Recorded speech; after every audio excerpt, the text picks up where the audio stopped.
अल्हम्दुलिल्लाहि रब्बिल आलमीन वस्सलातु वस्सलामु अला सय्यिदिल मुरसलीन व अला आलिहि व अस्हाबिहि अजमईन।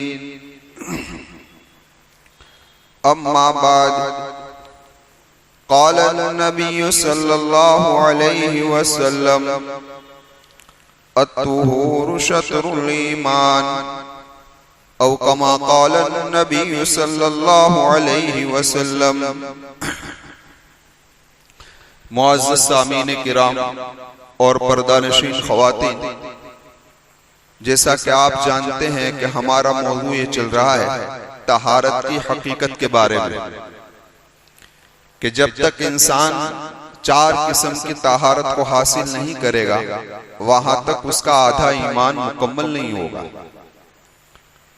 उनमें से पहली किस्म तो ये थी कि अपने जिस्म को, अपने कपड़ों को पाक व साफ रखे और तहारत कुल्ली हासिल कर ले। और दूसरी किस्म की तहारत ये थी कि इंसान के ज़ाहिरी आज़ा से जो गुनाह होते हैं तो उन आज़ाओं से गुनाह होना बंद हो जाए और अपने आप को पाक व साफ कर ले। यह दूसरी किस्म की तहारत। इन 2 किस्म की तहारतों के उन्वान पर गुज़श्ता मजलिस के अंदर बात हो चुकी है। आज की इस मजलिस के अंदर तहारत की तीसरी किस्म है, उसके मुतालिक कुछ बात अर्ज करनी है। अल्लाह तबारक व तआला से दुआ करता हूँ अल्लाह मुझे हक बात कहने की तौफीक अता फरमाए और हम तमाम को उस पर अमल करने की तौफीक अता फरमाए। तो तहारत की तीसरी किस्म है यह है कि बातिनी आज़ा को बातिनी गुनाहों से पाक व साफ रखना। अब बातिनी आज़ा क्या है? तो कि बातिनी आज़ा दिल व दिमाग है, कि ये दिल व दिमाग से जो गुनाह होते हैं उन सारे गुनाहों से अपने आप को बचाना, ये तहारत की तीसरी किस्म है। अब बातिनी गुनाहों में कौन कौन से गुनाह हैं जो दिल के अंदर पैदा होते हैं?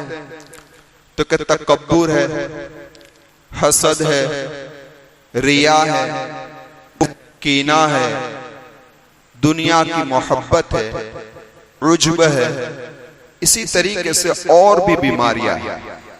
इन सारी बीमारियों से अपने दिल को पाक व साफ रखना, ये समझ लो कि ये दिल की पाकी है। किसकी पाकी है भाई?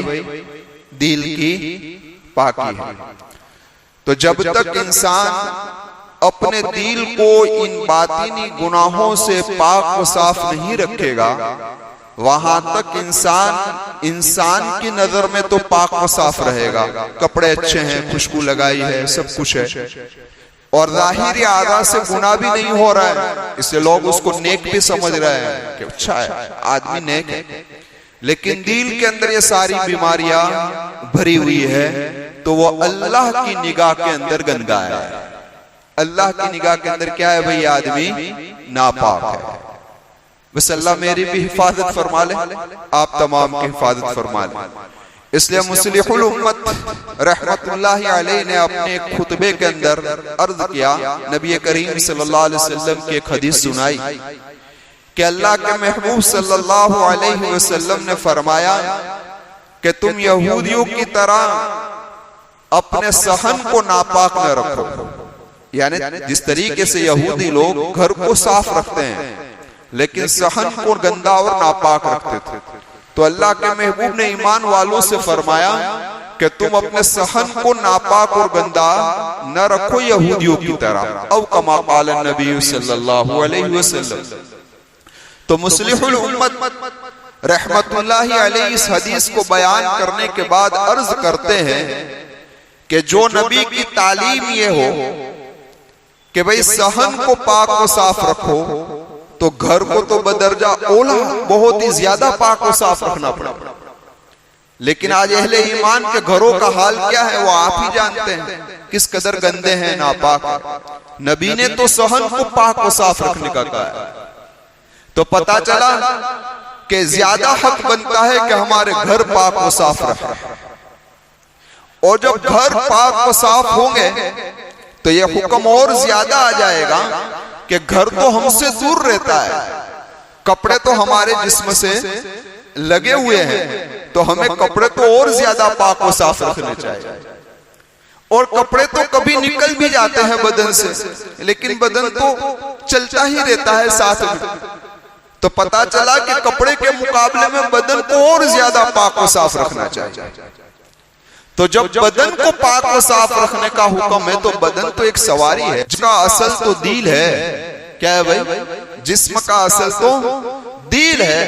तो जब जिस्म को, कपड़ों को, घरों को, सहनों को जब पाक व साफ रखने का हुक्म हो तो फिर दिल को तो और ज्यादा पाक व साफ रखना चाहिए। अल्लाह मेरे दिल को भी मुनव्वर कर दे, आप लोगों के दिलों को भी मुनव्वर कर दे। तकब्बुर को, हसद को, कीना को, रिया को, बुग़्ज़ को, क्या कहते हैं, उज्ब को, दुनिया की मोहब्बत को अल्लाह तबारक व तआला हमारे दिलों से निकाल दे। एक मिसाल दे रहा हूं, एक आदमी ने कार खरीदी, वो कार के पहियों को भी अच्छा रखता है, साफ सुथरा है ना, और साथ साथ के अंदर वो कार को भी बहुत बेहतर अंदाज में रखता है, बिल्कुल साफ। अब जिसने कार के पहियों को अच्छा रखा हो, साफ रखा हो, ऊपर के मॉडल को भी साफ रखा हो, क्या ये आदमी गवारा करेगा इस बात को कि कोई नाले के अंदर पड़ा हुआ गंदा आदमी आए और उसको अंदर बिठा दे?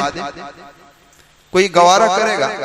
कोई गवारा नहीं करेगा, क्योंकि जो जाहिर को इतना साफ रखता है तो गाड़ी के अंदर को तो और ज्यादा साफ रखेगा, और उसके अंदर किसी ऐसे आदमी को बिठाएगा नहीं।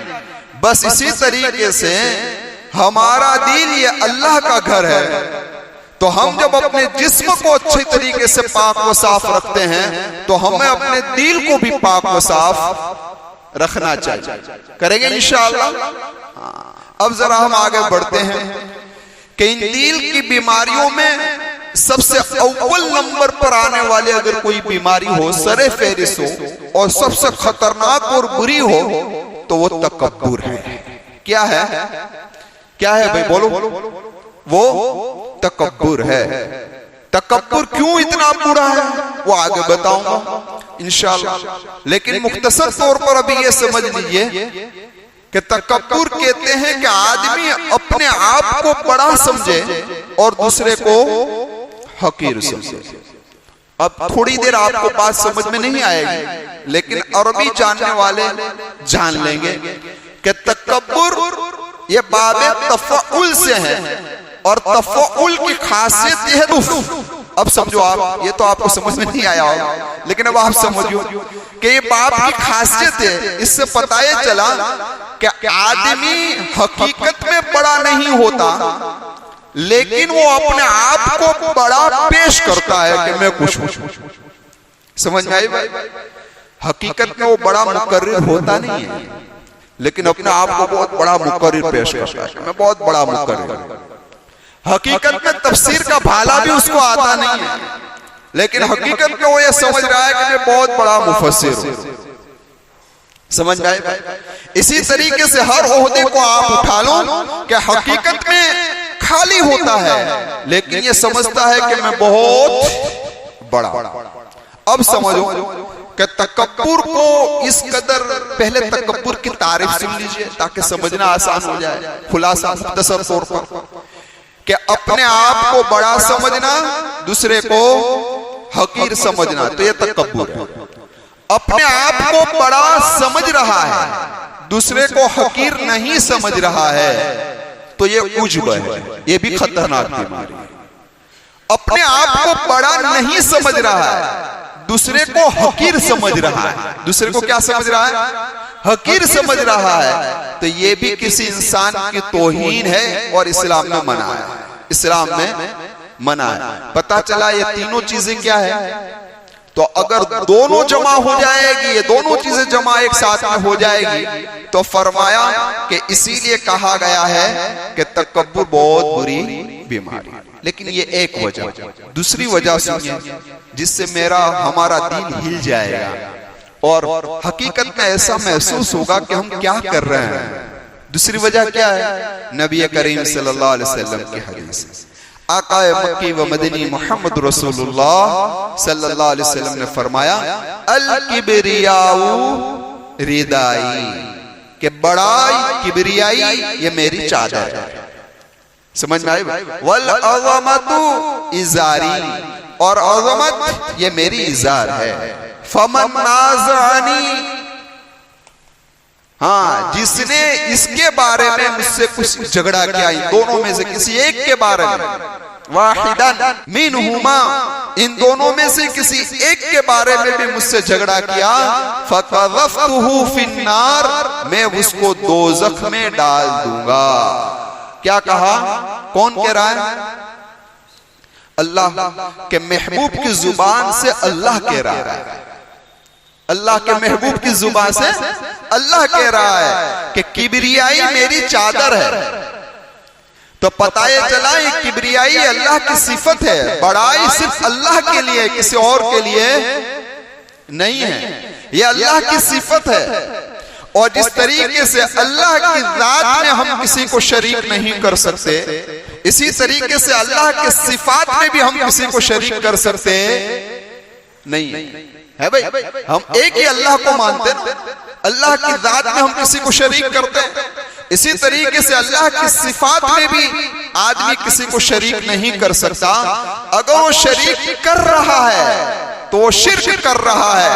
तो अगर कोई आदमी तकब्बुर कर रहा है और अपने आप को बड़ा समझ रहा है, तो तकब्बुर ये अल्लाह की सिफत है, वो अल्लाह की सिफत में शरीक होना चाहता है, तो ये शिर्क करना चाहता है। और शिर्क का ठिकाना क्या है? जहन्नम। इसीलिए मेरे आका व मौला मोहम्मद रसूलुल्लाह सल्लल्लाहु अलैहि वसल्लम ने फरमाया, जिसके दिल के अंदर एक राई के दाने के बराबर भी तकब्बुर होगा, वो जन्नत के अंदर दाखिल होगा नहीं। तो इसलिए तकब्बुर बहुत ही बुरी चीज है। अल्लाह मेरी भी हिफाजत फरमाए, अल्लाह हम तमाम की हिफाजत फरमाए। अब जरा आप देखें कि जहन्नम का तस्कीरा आया, तो मुख्तसर तौर पर एक बात सुन लीजिए कि जहन्नम बैक वक्त के अंदर दो काम करती है। बैक वक्त में, एक ही वक्त में दो काम कर रही है। कौन कौन से?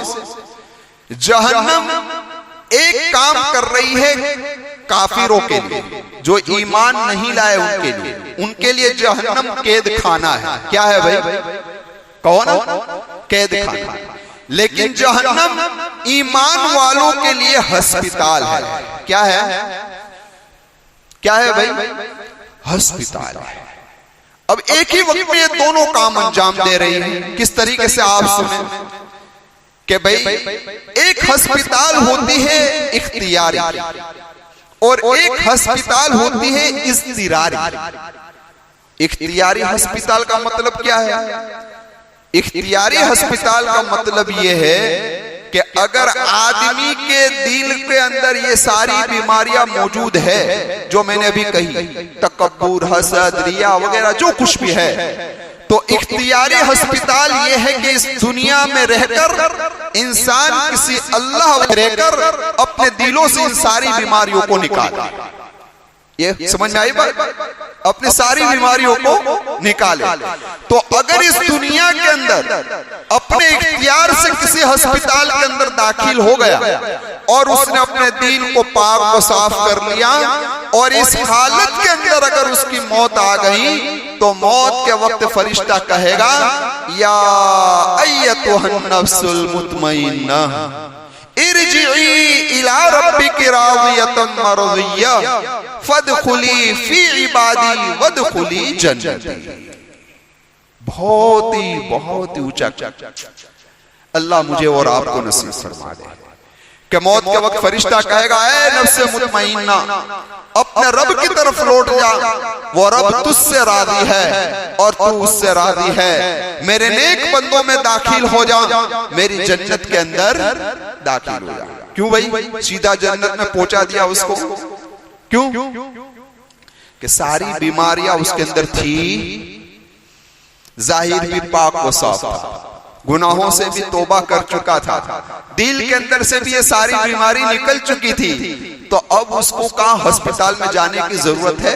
क्योंकि जहन्नम जो है ना वो इज़्तिरारी अस्पताल है कि जो आदमी दुनिया के अंदर पाक व साफ होकर नहीं आया तो अल्लाह जहन्नम में भेजकर उसको पाक व साफ करेगा।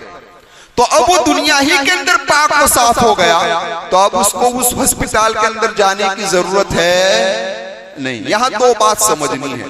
एक बात तो ये समझनी है कि कुरान करीम ने ये कहा इरजिई, लौट जा। क्या कहा? ये कुरान है, अल्लाह क्या कहा? लौट जा। ऐसा नहीं कहा इज़हबी, जा निकल जा, जा, ऐसा नहीं कहा, लौट जा। और लौट जा कब कहा जाता है? लौट जा उस वक्त कहा जाता है कि आदमी पहले वहां से आया हो, पहले वहां से आया हो, तब कहा जा कि वापस लौट जा, है ना भाई? समझे? तो पता ही चला कुरान करीम ने इरजिई का लफ्ज इस्तेमाल कर इशारा कर दिया है, ईमान वालों तुम जन्नत से आए हो। कहां से आए हो? तुम्हारा असल मस्कन ये जन्नत है और वहीं से तुम आए हो, तुम्हें वहां ही पर लौटना है। लेकिन हमने जो तुम्हें दुनिया में भेजा था ना, वो तरक्की के लिए भेजा था, वो एक डिग्री के लिए भेजा था कि कुछ डिग्री हासिल कर आओ, कुछ तरक्की कर आओ, ताकि जन्नत के मकामात दर्जात तुम्हें नसीब हो। वो डिग्री कौन सी थी? वो डिग्री कौन सी थी? तो फरमाया इरजिई इला रब्बिकी राज़ियतम मर्ज़िया, दुनिया में ऐसे अमाल कर आ जाओ कि जिससे तुम्हारा पालनहार तुमसे राजी हो जाए और तुम उससे राजी हो जाओ। समझ में आई बात? ये डिग्री हासिल करनी थी, ये डिग्री तुमने हासिल कर ली है, तो हम कह रहे हैं कि फदखुली फी इबादी वदखुली जन्नत में दाखिल हो जाओ। समझ में आई बात कि नहीं आई? तो हम असल आए कहां से भाई? और इंशाअल्लाह जाना भी कहां है? लेकिन पाक व साफ होकर जाएंगे तो इंशाअल्लाह डायरेक्ट जाएंगे, तब तो इंशाअल्लाह डायरेक्ट। लेकिन तुम दुनिया के अंदर ये इख्तियारी अस्पताल के अंदर किसी अल्लाह वाले की सोहबत में न रहकर या अपने दिल को न बनाकर तुम आए हो हमारे पास, तो हम तुम्हें इज़्तिरारी अस्पताल जहन्नम के अंदर भेजेंगे। जाओ पाक व साफ होकर आओ, फिर अंदर दाखिला कर देंगे। क्योंकि ये तो बात साफ है कि हमारे पास जन्नत में जाने का वीजा क्या है? ईमान। जन्नत में जाने का वीजा क्या है भाई? ईमान। ये हमारे पास मौजूद है। और हर मुल्क की एक कंडीशन होती है कि आपको उस मुल्क का वीजा मिल गया है और आपको उस मुल्क में जाना है, तो उसके पहले मेडिकल सर्टिफिकेट कराना पड़ता है ना, कि नहीं? हज में जाओगे तो मेडिकल सर्टिफिकेट आएगा कि मेडिकल सर्टिफिकेट दो। अगर मेडिकल सर्टिफिकेट बिल्कुल पाक व साफ है कि आपको कोई बीमारी नहीं है, तो वो मुल्क वाला आपको वीजा के एतबार से आपको मुल्क में दाखिला देगा। बस इसी तरीके से हमारे पास जन्नत का वीजा तो मौजूद है, लेकिन हमारा भी मेडिकल सर्टिफिकेट होगा कि गुनाहों से पाक व साफ है कि नहीं, दिल के अंदर इन सारी गंदगियों से पाक व साफ है कि नहीं। अगर पाक व साफ है तो आपका वीजा लगा हुआ है, आप जन्नत में जा सकते हो। और अगर नहीं है तो फिर क्या होगा भाई? कहो ना। तो कब अस्पताल में जाओ इलाज करा कर आओ, तो वहां तो कोई अस्पताल तो नहीं है ना, वहां तो जहन्नम ही एक अस्पताल है और कोई अस्पताल है नहीं। तो फरमाया कि अब इलाज कराओ, जहन्नम में जाओ और पाक व साफ हो जाओ, तो ईमान की बुनियाद पर हम तुम्हें तुम्हारे किए की सजा भुगतने के बाद जन्नत के अंदर ले। समझे कि नहीं समझे आप लोग? तो सोचिए एक बात, इससे पता ये चला कि जहन्नम भी एक नेमत है। क्या पता चला? जहन्नम भी एक नेमत है। जहन्नम कैसे नेमत है उसको समझिए। इस बिना पर, लेकिन ये हमारा अजीब मिजाज है कि जाहिरी बीमारियों की जहां शिफा याबी नसीब हमें होती है, उसे तो हम नेमत समझते हैं, भाई जितनी अस्पताल है उसको हम क्या समझ रहे हैं, नेमत समझ रहे हैं कि हम बीमार होते हैं तो हमारा इलाज हो जाता है। लेकिन बातिनी बीमारियों की जहां सिला होती है, सफाई होती है, उससे हम नेमत समझते नहीं। आज जहन्नम को कोई नेमत समझता नहीं है, हालांकि जहन्नम भी क्या है, नेमत है। अब उसको समझना है आपको, तो आप इस अंदाज के अंदर समझिए। मुस्लिम शरीफ की एक रिवायत है जिसका सिर्फ खुलासा पेश कर रहा हूं, सिर्फ खुलासा। आकाए मक्की व मदनी मोहम्मद रसूलुल्लाह सल्लल्लाहु अलैहि वसल्लम ने फरमाया कि जो लोग बगैर ईमान के इस दुनिया से रुखसत होंगे और जहन्नम के अंदर जाएंगे तो न वो जिंदा रहेंगे जहन्नम में, न उनको मौत आएगी। मौत भी नहीं आएगी और जिंदा भी नहीं रहेगी। कौन? जो बगैर ईमान के गया। लेकिन जो आदमी ईमान के साथ इस दुनिया से रुखसत हुआ है और अपने गुनाहों की वजह से अगर वो जहन्नम में जाएगा, तो मेरे आका व मौला मोहम्मद रसूलुल्लाह सल्लल्लाहु अलैहि वसल्लम फरमाते हैं कि अल्लाह जहन्नम में उसे एक किस्म की मौत दे देगा। क्या देगा? ये मुस्लिम शरीफ की रिवायत है। एक किस्म की मौत देगा। इस एक किस्म की मौत देने की वजह से उसको जहन्नम की तकलीफ ज्यादा महसूस होगी, ज्यादा महसूस होगी नहीं, यहां तक कि वो जलकर कोयला हो जाएगा। और उसके हक में जब शफाअत का मौका आएगा और किसी की शफाअत से वो जहन्नम से निकाला जाएगा, तो रिवायतों के अंदर आता है कि उसको जन्नत की एक नहर के पास लाया जाएगा और जन्नती जन्नत की नहर का पानी बहाएंगे कि जिससे वो पहली की तरह क्या हो जाएगा, हो जाएगा। समझ में आई बात? तो अब जरा गौर करें आप कि ये नेमत हुई या नहीं हुई, जहन्नम नेमत हुई या नहीं हुई। अल्लाह के महबूब फरमाते हैं कि अल्लाह उसे एक किस्म की मौत दे देगा। उसको अगर आपको समझना हो तो आप इस अंदाज में समझ सकते हैं कि भाई हमारा जब ऑपरेशन जिस्म का होता है तो डॉक्टर हमें बेहोश कर देता है। क्या कर देता है? या उस उज़्व को बिल्कुल सुम लगा देता है कि जिसके बिना पर हमें तकलीफ महसूस होती नहीं है और ऑपरेशन हो जाता है। वैसी तरीके से जहन्नम में अल्लाह ईमान वालों को एक किस्म की मौत दे देगा कि जिसके बिना पर जहन्नम की तकलीफ उसको ज्यादा महसूस होगी। तो ये नेमत हुई कि नहीं हुई भाई? कौन? कुरान में एक सूरत है और वो सूरत आप माशाल्लाह बड़े अच्छे अंदाज में सुनते हैं और इमाम साहब को भी कहते हैं कि इमाम साहब ये किरात करे, ये किरात। कौन सी सूरे? कौन है? सूरे रहमान।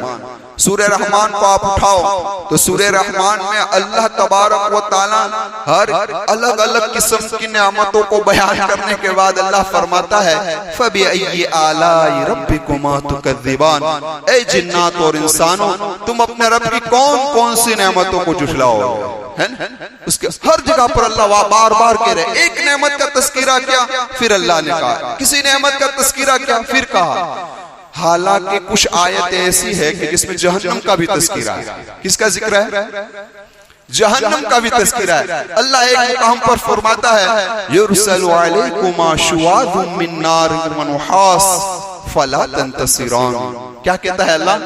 फला तंतसिरान, के तुम्हारी तरफ भेजे जाएंगे आग के शोले और धुएं। शुवादुम मिन नार व नुहास फला तंतसिरान, और तुम मदद नहीं किए जाओगे। उसके बाद अल्लाह कहता है फबिअय्यि आलाई रब्बिकुमा तुकज़्ज़िबान, तुम तुम्हारे रब की कौन कौन सी नेमतों को झुठलाओगे। तो देखो जहन्नम का तस्कीरा हो रहा है और उसके बाद कहा जा रहा है कौन सी नेमतों को झुठलाओगे। तो मौलाना शुएबुल्लाह खान साहब ज़िद मजदूहू ने फरमाया, अब ये मुस्लिम शरीफ की रिवायत लो कि जिसके अंदर अल्लाह के महबूब ने फरमाया ईमान वाले को एक किस्म की मौत दे दी जाएगी कि जिसकी बिना पर उसको तकलीफ का इतना एहसास नहीं होगा। पता ये चला कि ये ईमान की दौलत कि जिस दौलत के बिना पर अल्लाह ने इसको जहन्नम को भी अस्पताल बना दिया और उसकी बीमारी की, इसकी क्या कहते हैं, बीमारियों को सेहत याबी का जरिया बना दिया। ये अल्लाह का करम रहम है कि जिसने हमें ईमान की दौलत अता फरमाई है। समझ में आई बात। अब इस ईमान को सिर्फ हिफाजत के साथ ले जाना है। क्या करके ले जाना है भाई? हिफाजत के साथ ले जाना है। अगर ईमान को हिफाजत के साथ ले गए और अल्लाह ने अगर अपना रहम करम फरमा दिया तो इंशाअल्लाह बगैर अज़ाब जहन्नम के हम जन्नत में जाएंगे इंशाअल्लाह। और अगर अल्लाह का इंसाफ, अल्लाह दिल पर आ गए, समझ में आ गए, और अल्लाह ने चाहा तो फिर मेरा और मैं आपका मामला बहुत ही टेढ़ा है। तो ये ईमान की हिफाजत कैसे हो मेरे नौजवानों? ये पूर्व फितन जमाना है। इस जमाने के अंदर हमें अपने ईमान की हिफाजत करनी है। हमारी जुबान से ऐसे कलिमात न निकले। कभी जुबान से ऐसे कलिमात निकल जाते हैं कि जिसके बिना पर इंसान ईमान से निकल जाए और उसको पता तक भी नहीं होता। तो हम अपनी जुबानों की हिफाजत करें। हम अपने खुशियों के मौके पर, गमियों के मौके पर, और खुसूसन हमारे छोटे छोटे बच्चे जो स्कूलों में जा रहे हैं उन पर पूरी नजर रखे, उन पर पूरी नजर रखे। कहीं ऐसा ना हो कि इन बच्चों के साथ वो काम करवाया जा रहा हो जो शिर्क या काम हो। अल्लाह मेरे बच्चे की भी हिफाजत फरमाए, आप तमाम के बच्चों की हिफाजत फरमाए। लेकिन जहन्नम से पहले एक और घाटी है, उस घाटी के लिए भी अल्लाह से दुआ मांगे, और वो घाटी कब्र की घाटी है। कौन सी घाटी है? कब्र की घाटी है। और अज़ाब कब्र हक है, हक है, हक है। इसीलिए मेरे महबूब सल्लल्लाहु अलैहि वसल्लम ने नमाज के अंदर अगर किसी से पनाह मांगी हो, यानी किसी चीज से पनाह मांगी हो, हालत नमाज में अत्तहियात में बैठकर नबी करीम सल्लल्लाहु अलैहि वसल्लम ने अगर किसी चीज से पनाह मांगी है तो एक मसीह दज्जाल से और एक अज़ाब कब्र से। किससे? समझ में आई बात? मेरे महबूब की दुआएं, ए अल्लाह मौत और जिंदगी के फितने से मेरी हिफाजत फरमा, अज़ाब कब्र से मेरी हिफाजत फरमा, और दज्जाल के फितने से मेरी हिफाजत फरमा। पता चला ये सारे फितने बड़े खतरनाक फितने हैं। इसीलिए तो मोहम्मद रसूलुल्लाह ने हालत नमाज में इससे पनाह मांगी है। इसलिए मुझे भी चाहिए, आपको भी चाहिए कि अज़ाब कब्र से पनाह मांगते रहे। ए अल्लाह अज़ाब कब्र से हमारी हिफाजत फरमा, मेरी हिफाजत फरमाए, मेरे अहलो अयाल की हिफाजत फरमाया, आपकी हिफाजत फरमाया, आपके अहलो अयाल की हिफाजत फरमाए, और हमारे तमाम मरहूमीन की हिफाजत फरमाए जो इस दुनिया से रुखसत हो चुके हैं। अल्लाह इन तमाम के कब्रों को नूर से मुनव्वर फरमाए, जन्नतुल फिरदौस में आला मकाम अता फरमाए। तो ये तीसरी किस्म की तहारत हुई। चौथी किस्म की तहारत इंशाअल्लाह आइंदा मजलिस के अंदर पेश करूंगा। आमीन व आखिर दावाना अनिल हम्दुलिल्लाहि रब्बिल आलमीन। एक दो ऐलान सुन लीजिए और उसके बाद सुन्नत अदा कर लीजिए।